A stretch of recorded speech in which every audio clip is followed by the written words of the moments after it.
Welcome to Talent Talk with SSM Health. My name is Becky Feldman, and today I'm joined by two of our members of our Human Resources team to talk about their career progression and how they found their calling with SSM Health. As the year ends and we begin again, many of you may be contemplating a career change. Or maybe you're content with where you are, but you just have a feeling that there's something else out there. Let's explore. I'm going to share a story with you, and then we'll hear from our friends Tim and Tammy.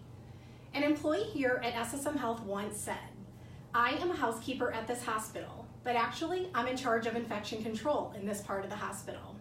I keep this operating room perfectly clean and safe to do surgery on each of my patients." How did this happen? How did this hospital employee come to see his daily work in such an elevated and compelling way? How did he recognize his calling to serve each of his patients with such devotion?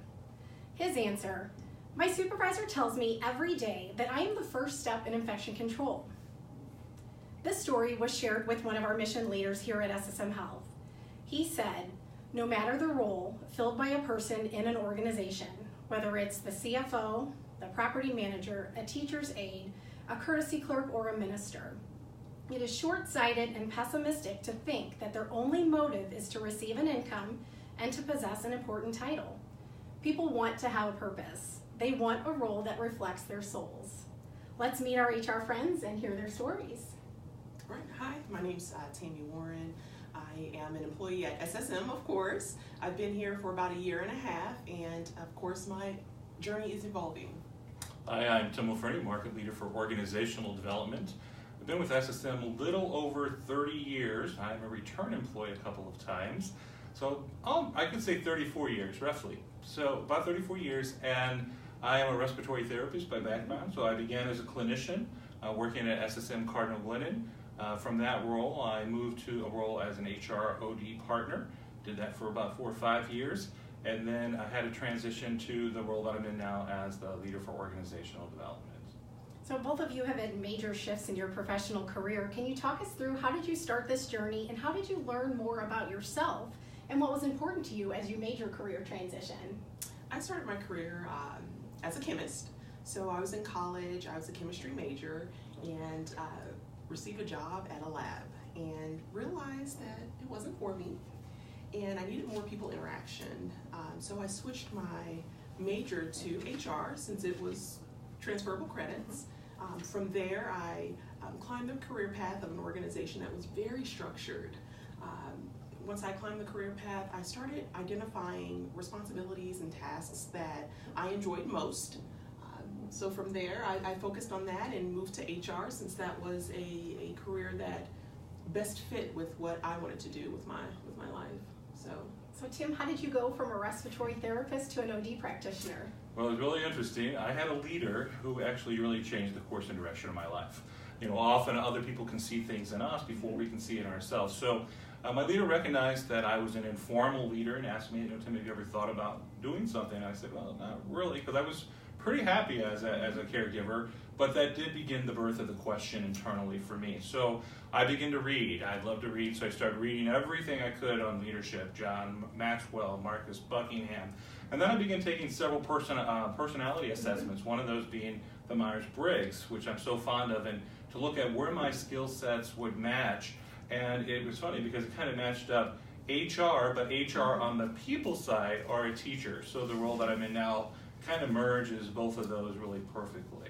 And I think with your story, Tim, and what Tammy had just mentioned, using those personality tests or really seeking out what was it in your current job that really motivated you, that helped you take that next step to what you wanted to do with the rest of your life. And so we know this career transition doesn't happen overnight. It's not as simple as just flipping a switch. So how did you plan what it would take to get where you are today?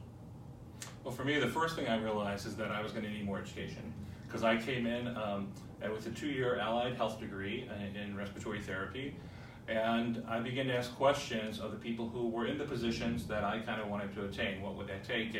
And for the supervisory leader roles, it would require a Bachelor of Science or a bachelor's degree of some sort. So I'm thankful to Mother Adelia and SSM for tuition reimbursement.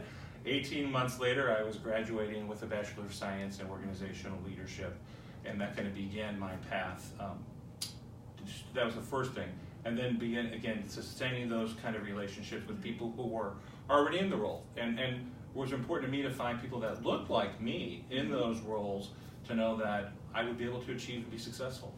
So Tim, you had mentioned before that navigating this as an adult learner was a little bit different. Tell us about that journey. Yeah, so as an adult learner, like I said, a lot of responsibilities already, right? A mortgage, car payments, you know, I had, and then getting a graduate degree, secondary graduate degree was already paying back some student loans, right? Yeah. So right along that whole path, those were some of the challenges kind of that I faced. So how to balance that work-life balance was really important, right?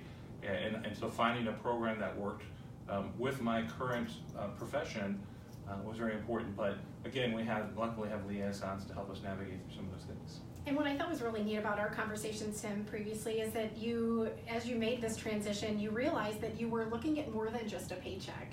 You were looking at pursuing your vocation, pursuing your passion.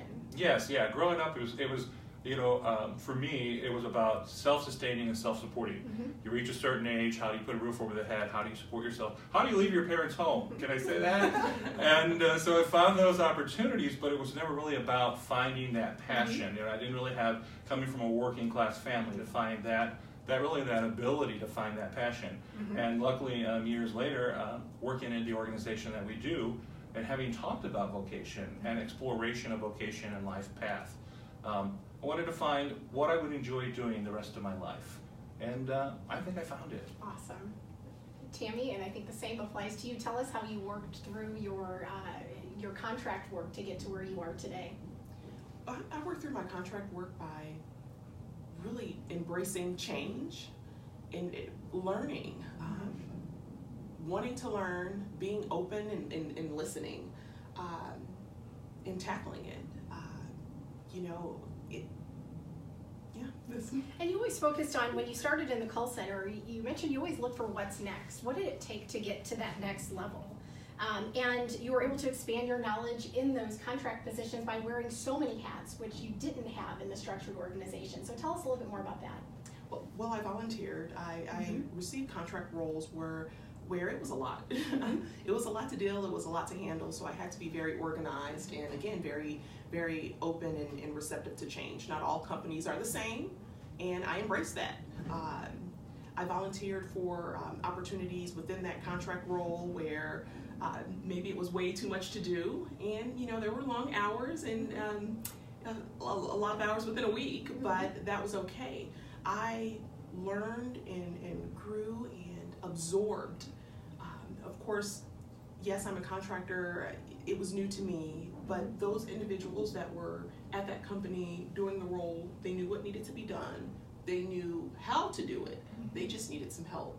So I made sure I made it my point to latch on, learn, execute, because I received great individuals that I can call on if I have any questions or concerns or need any references or anything of that nature. So you have to be open, you have to be willing to learn and do what it takes. You have to figure it out, because no one's going to tell you, okay, you're a contractor, so this is outlined and this is what you need to do. No, you're going to have to figure that out. And you have to be willing to say, I have to figure this out. I have to pull my resources, whether it's YouTube, Google, whatever it is, it's going to get done. So you didn't walk this path alone. Google helped you out in some ways, but tell us a little bit more about who or what was most helpful as you found your way, and what can you give some recommendations to others who are looking for a transition? Well, I really like what Tammy said about building those kind of those partnerships and building on your existing skill set. So I look for those opportunities to volunteer in other areas where I wasn't necessarily using the skill set of the particular position that I had at the moment, right? And let's face it, we know that development and life itself is really all about sustaining relationships. So look for those opportunities to build and sustain relationships, whether it's through networking, volunteering. Be present to your life. That is one of the biggest things that I'm so thankful for, that awareness of being in the moment and doing great things in the moment that you're in, right? Using those skill sets you currently have to the fullest and the maximum potential. Can I share one little story? As a respiratory therapist, remembering that that every conversation is an interview. So taking care of one of my patients at the hospital one day, and had kind of a lot of work going on, kind of feeling pretty busy that day, and I walked in and the mother said, "How are you doing today?" And in that moment, I had the opportunity to say to myself, I'm going to be present in this moment and be with this patient. 25 years later, this mother was leading the peer panel interview for the peer interview for a position that I was applying for. So every conversation is an interview. Can't say enough about sustaining and creating positive relationships. And you both have mentioned really being present to opportunities, being intentional in your efforts, and knowing that we can always begin again. One of our favorite mission leaders here at SSM Health explained finding that role that matches your soul. A consistent sense that the job matches your soul. He speaks of this calling as the place where your deep gladness and the world's deep hunger meet. So Tammy, you mentioned volunteering, really putting yourself out there, asking for help. You even mentioned at one point, volunteer for what no one else will do. Yes. Because that might be where your next opportunity comes from. Another great quote that we have shared by one of our mission leaders, and that's really what drives us here at SSM Health, really is our mission, is don't ask yourself what the world needs, ask yourself what makes you come alive, and then go do it. And I see that in both of you, and I see that in many employees throughout our organization. So thank you for sharing your stories with us today and how you found your calling here at SSM Health. Your job, your skills are a match for the job that you have, but I think the other important piece is that you're in harmony with the mission and values of the organization. And I think that's the relationship we all strive for in our work.